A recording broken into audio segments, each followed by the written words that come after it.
الله من الشيطان الرجيم. بسم الله الرحمن الرحيم.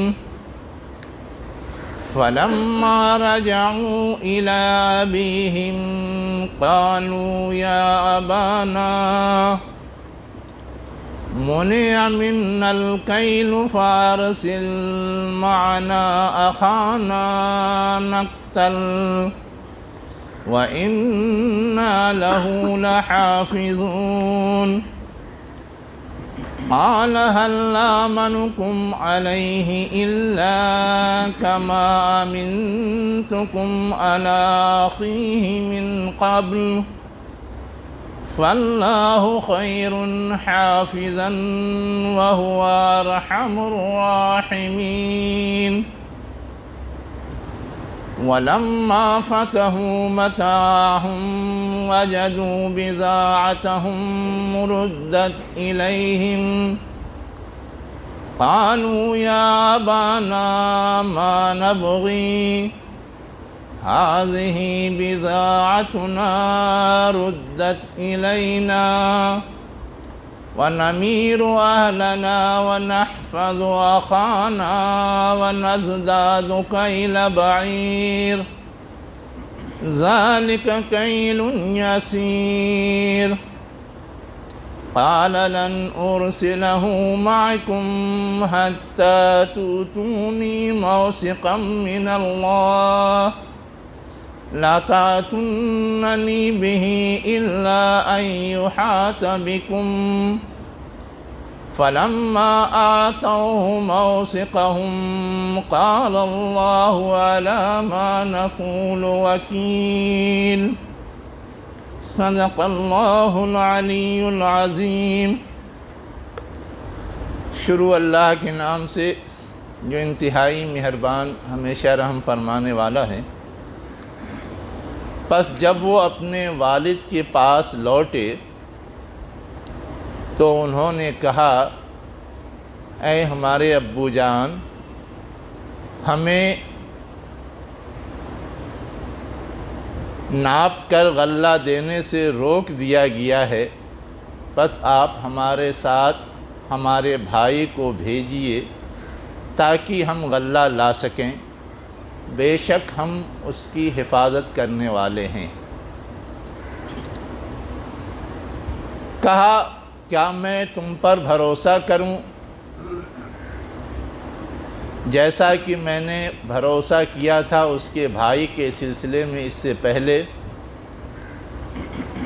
در حقیقت اللہ ہی بہتر حفاظت کرنے والا ہے اور وہی رحم کرنے والوں میں زیادہ رحم فرمانے والا ہے.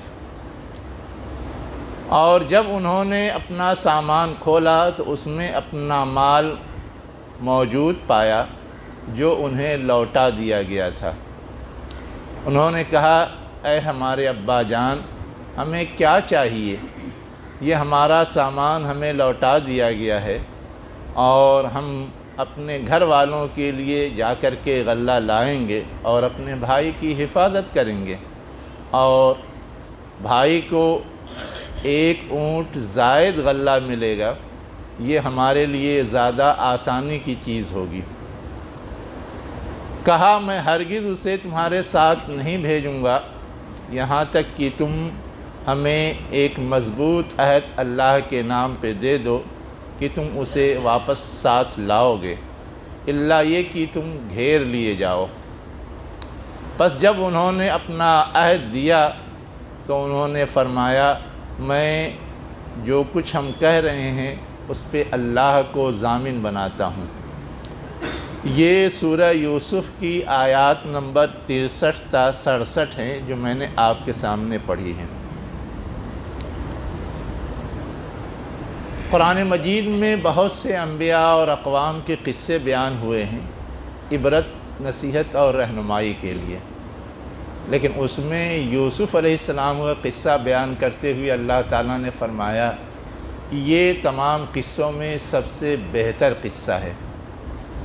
میں نے ابھی پورا قصہ آپ کے سامنے نہیں پڑھا ہے، اس کا صرف ایک باب آپ کے سامنے پڑھا ہے. اور وہ باب کیا ہے کہ یوسف علیہ السلام کو تو بھائیوں نے اپنی ثوابدید کے لحاظ سے کنویں میں ڈال کر کے مار ڈالا تھا، لیکن اللہ تعالیٰ نے انہیں کیا کیا تھا؟ محفوظ رکھا تھا، اور ایسے اسباب پیدا کیے کہ وہ ایک وقت میں مصر کے حکمراں بن گئے۔ جب وہ حکمراں بنے اس زمانے میں قحط پڑا، اور قحط بہت طویل تھا۔ اسی قحط کے زمانے کا یہ واقعہ ہے جس کی میں نے ابھی آپ کے سامنے تلاوت کی ہے۔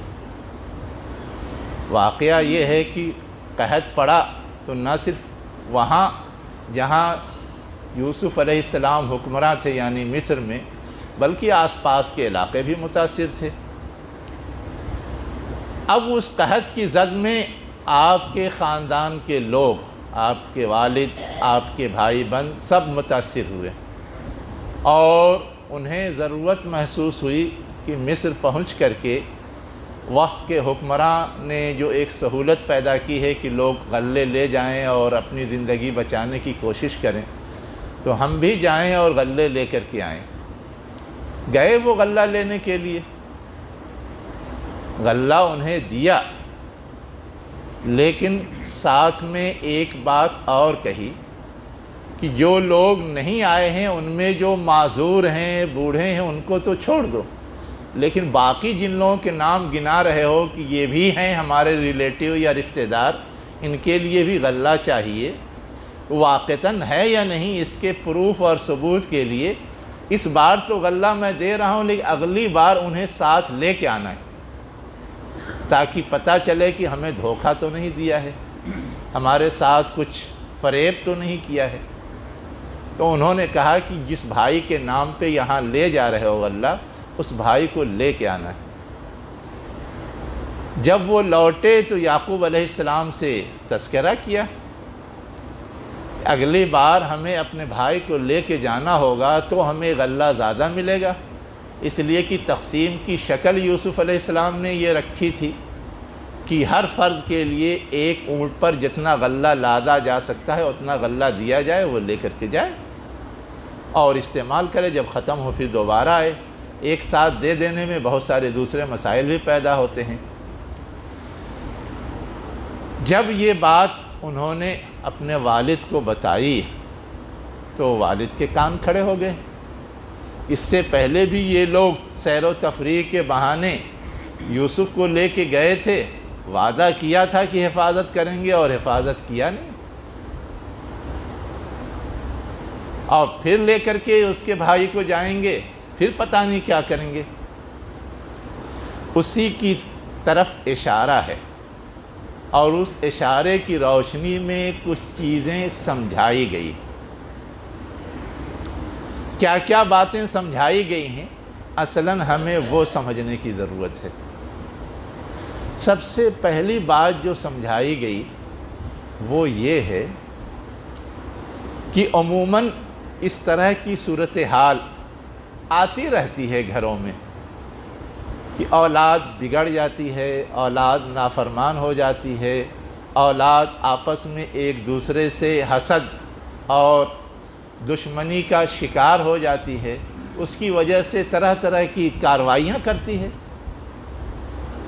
ایسی صورت میں فطری طور پر ماں باپ کو تکلیف ہوتی ہے، لیکن کیا اس تکلیف کی وجہ سے اولاد کو چھوڑ دیا جائے؟ تکلیف تو یعقوب علیہ السلام کو بھی ہوئی تھی، یوسف علیہ السلام کے ساتھ جو کچھ بیتا تھا، لیکن کیا انہوں نے ان بگڑے بچوں کو اور ان بگڑی اولاد کو چھوڑ دیا تھا، یا اس وقت تک اپنے ساتھ رکھے ہوئے تھے؟ ہمارے یہاں ایک بات یہ بہت عام سی ہے کہ بگڑ گئی ہے، نہیں سنبھل رہی ہے، نہیں قابو میں آ رہی ہے تو عاق کر دو، بالکل علیحدہ ہی کر دو، اس سے کوئی مطلب نہیں رکھو، اس سے کوئی سروکار نہیں رکھو۔ یعقوب علیہ السلام کا یہ اسوہ، یہ نمونہ بتا رہا ہے کہ نہیں، صحیح طریقہ یہ ہے اس بگاڑ کے باوجود اسے ساتھ رکھنا ہے، اس کے ساتھ رہنا ہے اور اس کے اصلاح کی کوشش کرتے رہنا ہے۔ یہ جو گئے غلہ لانے اور غلہ لے کر کے آئے تو اس وقت تک ساتھ تھے، تبھی تو گئے، تبھی تو لے کر کے آئے، تبھی تو والد کو آ کر کے پوری رودات سنائی اور رپورٹ بتائی۔ اور جب اگلی بات رکھی کہ کہا ہے بھائی کو لے کے آنے کے لیے، تو اس وقت ان کے پچھلے ریکارڈ کی وجہ سے ان کے کان بھی کھڑے ہو گئے، اور اس کان کے کھڑے ہونے کی بدولت کیا ہوا؟ یعقوب علیہ السلام نے بھائی کو جانے دینے کے حوالے سے ضرورتاً مجبوراً حامی تو بھری، لیکن یہ کہ ان سے ایک طرح کا عہد لیا کہ لے جائیں گے ساتھ، لیکن لے جانے کے ساتھ ساتھ کیا کریں گے؟ حفاظت کریں گے، ان کے دیکھ بھال کریں گے، ان کے بڑے بھائی کی طرح ضائع نہیں ہونے دیں گے۔ تو ہمیں اور آپ کو جو دوسری رہنمائی ملتی ہے وہ یہ کہ جب کسی کی طرف سے کوئی غلط بات سامنے آئے، کسی کی طرف سے کوئی غلط طرز عمل سامنے آئے، تو آئندہ کوئی ضرورت پڑتی ہے تو اسے تھوڑا تنبیہ کرنی چاہیے، اسے کچھ سمجھانا چاہیے، اس سے کچھ عہد اور معاہدہ کرنا چاہیے، تاکہ وہ اس کے پاس و لحاظ میں شاید آگے بہتر اور سدھری ہوئی زندگی گزارے۔ یہ دوسری بات ہے جو سمجھ میں آتی ہے۔ اس کے بعد جو تیسری چیز ان آیات میں بتائی گئی ہے وہ یہ ہے کہ جب وہ جانے دیا اپنے بیٹے کو تو ساتھ ہی ایک ہدایت اور کی کہ جب تم لوگ مصر میں داخل ہونا ایک دروازے سے نہیں داخل ہونا، الگ الگ دروازے سے داخل ہونا۔ کیوں یہ ہدایت کی؟ یہ سمجھنے کی ضرورت ہے، لیکن اس سے پہلے ایک اور چیز سمجھنے کی ضرورت ہے۔ ہم اور آپ اپنا یہ ذہن رکھتے ہیں کہ بچے جب چھوٹے ہیں تب تو ان کو بتانا، ان کو سمجھانا، ان کی رہنمائی کرنا، ان کی گائیڈ کرنا ہم اپنی ذمہ داری سمجھتے ہیں، لیکن بچے جب بڑے ہو جاتے ہیں تو پھر ہم یہ سوچتے ہیں کہ وہ خود ہی بڑے ہو گئے، عقل مند ہیں، بالغ ہو گئے، سوجھ بوجھ والے ہو گئے، ہر چیز خود کر لیں گے، ہمیں انہیں کچھ سمجھانے اور بتانے کی ضرورت نہیں۔ یعقوب علیہ السلام نے اس وقت ان کو یہ جو ہدایت کی کہ ایک دروازے سے نہیں داخل ہونا، الگ الگ دروازوں سے داخل ہونا، کب کیا تھا؟ جب وہ بچے تھے، چھوٹے تھے یا بڑے تھے اس وقت کیا تھا؟ کیوں؟ اس لیے کہ کوئی بھی اولاد ہو باپ سے زیادہ عمر نہیں رکھتی، باپ سے زیادہ تجربہ نہیں رکھتے، اس لیے باپ کو ہر عمر میں اور ہر موقع پر جب بھی ضرورت محسوس ہو اپنی اولاد کی رہنمائی، اپنے اولاد کی گائیڈنس اور اپنے تجربات سے آگاہی کا سلسلہ جاری رکھنا چاہیے۔ جیسے انہوں نے یہ بات کیوں کہی تھی؟ انہوں نے یہ بات اس لیے کہی تھی کہ ایک ساتھ کہیں بھی کوئی گروپ، کوئی گروہ اور کوئی بھیڑ جاتی ہے تو دیکھنے والوں کے کان کھڑے ہو جاتے ہیں، یہ گروپ کی شکل میں، بھیڑ کی شکل میں، جماعت کی شکل میں آئے ہیں، آخر کیا معاملہ ہے؟ کیا ان کا مقصد ہے؟ کیا سوچ کر کے آئے ہیں؟ کہیں کوئی خطرہ تو نہیں ہے؟ کہیں کوئی وبال اور کوئی مسئلہ تو نہیں پیدا ہو جائے گا؟ لیکن تنہا کوئی بھی آتا رہے جاتا رہے، ایسے کان کھڑے نہیں ہوتے۔ ظاہر ہے کہ یہ دوسرے ملک میں جا رہے تھے، وہاں اگر وہاں کے لوگوں کے کان کھڑے ہو جاتے اور ان کے پیچھے پڑ جاتے تو یہ بھی ایک خطرے کی بات تھی۔ اس لیے یعقوب علیہ السلام نے اپنے بیٹوں کو کہا تھا کہ ایک دروازے سے نہیں داخل ہونا، الگ الگ دروازوں سے داخل ہونا۔ اب دروازے سے داخل ہونے کا مطلب گھر میں داخل ہونے والی بات نہیں ہے۔ پچھلے زمانوں میں جب بڑے بڑے شہر آباد ہوتے تھے تو شہر میں داخل ہونے کے لیے بھی دروازے بنتے تھے اور شہر کی حفاظت کے لیے باضابطہ باؤنڈری اور فصیل بنتی تھی۔ آپ سنتے ہوں گے جہاں جہاں حکومتوں کے دارالسلطنت تھے، چاہے دلی ہو، کشمیری گیٹ، یہ گیٹ، وہ گیٹ، وہ گیٹ، اورنگ آباد جہاں اورنگزیب نے اپنا دارالسلطنت بنا رکھا تھا، وہاں بھی طرح طرح کے گیٹ ہیں، ایک پورب، ایک پچھم، ایک دکن، 8 گیٹ ہیں۔ تو اور پھر وہ پوری دیوار کے ذریعے گھیری رہتی تھی حفاظت کے نقطہ نظر سے۔ تو یہ بات جو کہی تھی وہ گھر میں داخل ہونے کے لحاظ سے نہیں، شہر کے اندر داخل ہونے کے لیے جو دروازے بنے ہوئے تھے وہاں پر اگر ایک ساتھ داخل ہوں تو ایک خطرے کی علامت ہوتی ہے، اس لیے احتیاطی طور پر یہ بات کہی گئی تھی۔ تو 2 باتیں معلوم ہوئی، ایک بات تو یہ کہ اولاد کی نگرانی، اولاد کی رہنمائی کا کام تاعمر جب تک آنکھ کھلی ہوئی ہے اس وقت تک ماں باپ کو انجام دینا رہتا ہے۔ اور دوسری بات یہ ہے کہ اگر کوئی خطرہ ہے، کوئی مسئلہ ہے، کوئی ایشو ہے، کوئی بات ہے، تو اس صورت میں کیا کرنا چاہیے؟ اس حوالے سے تدبیر سوچنی چاہیے، اس سے بچنے کی راہ تلاش کرنی چاہیے، جیسے کہ یعقوب علیہ السلام نے تدبیر سوچی، راہ تلاش کی اور اپنے بیٹوں کو سمجھایا۔ تو یہ تدبیر سوچنا، تدبیر تلاش کرنا اور راہ ڈھونڈنا یہ انسانی ضرورت ہے۔ یہ سوچنا کہ جو کرنا ہے کر لو، باقی تو سب اللہ کے ہاتھ میں ہے، یہ توکل کا مطلب نہیں ہے۔ توکل کا مطلب یہ ہے کہ جو کام بھی انجام دینا ہے اس کے جو تقاضے ہیں، اس کے لیے جو تدبیریں اختیار کی جانی چاہیے وہ تدبیریں اختیار کی جائیں، اس کے بعد اللہ پہ بھروسہ کیا جائے۔ تو یہاں یعقوب علیہ السلام نے تدبیر پہلے سجھائی، اس پر عمل کرنے کے لیے رہنمائی کی، اس کے بعد یہ کہا کہ جو کچھ میں کہہ رہا ہوں اس پہ میں اللہ پہ بھروسہ کرتا ہوں، اور اللہ نے اگر کچھ اور ہی فیصلہ کر رکھا ہے اس صورت میں ہم اس فیصلے پر کچھ بھی کہہ نہیں سکتے، وہ تو ہمیں اور آپ کو ماننا ہی ہے۔ لیکن ایک بات کی طرف اور اشارہ کیا یعقوب علیہ السلام نے، کیا کہا کہ اللہ کا جو فیصلہ ہوتا ہے ہماری خواہش، ہماری تمنا، ہماری آرزو کے گرچہ برخلاف ہوتا ہے، لیکن اس میں ہی اصلاً کوئی نہ کوئی حکمت ہوتی ہے، اس میں ہی اصلاً کوئی نہ کوئی فائدہ ہوتا ہے۔ اس لیے کہ اللہ کی ذات ایسی ذات ہے جو اپنے بندے کا کبھی برا نہیں چاہتی۔ بظاہر لگتا ہے کہ کوئی تکلیف آ گئی، کوئی مصیبت آ گئی، کوئی پریشانی آ گئی، لیکن وہ سب چیز اس بندے کے حق میں آگے فائدہ مند اور سود مند ہوتی ہے۔ اب یوسف علیہ السلام کے ساتھ ہی کیا ہوا؟ یوسف علیہ السلام کے ساتھ تو یہ ہوا کہ کنویں میں ڈال دیا گیا، بیچ دیے گئے، جیل میں ڈال دیے گئے، لیکن یہ ساری چیزیں بظاہر وقتی طور پہ تکلیف دہ تھیں، پریشان کن تھیں، لیکن انہی چیزوں نے ان کو دھیرے دھیرے حکومت کے اعلیٰ منصب تک پہنچایا تھا۔ تو ان مراحل سے گزر کر کے اللہ نے ان کو ایک اونچا مقام عطا کیا، یہ سب ان کے حق میں مفید ہی رہا۔